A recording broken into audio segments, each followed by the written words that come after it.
Now let us discuss 84. A gas at 350 Kelvin and 15 bar has a molar volume 20% is smaller than that of ideal gas under the same conditions. The correct option about the gas and its compressibility factors, that is compressibility factor,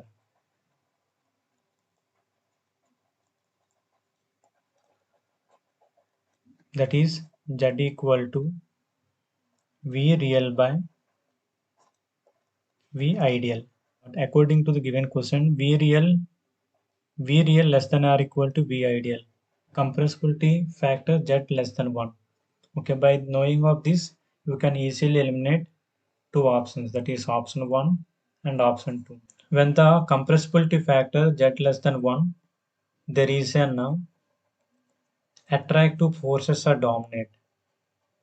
Attractive forces are in dominant among the gaseous molecules.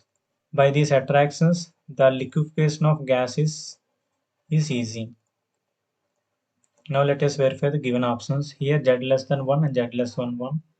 Here but attractive forces are dominant in option 4, repulsive forces. So you can eliminate option 3. Why? Because Z less than 1, attractive forces are dominant. So our correct answer is 3 is our correct answer.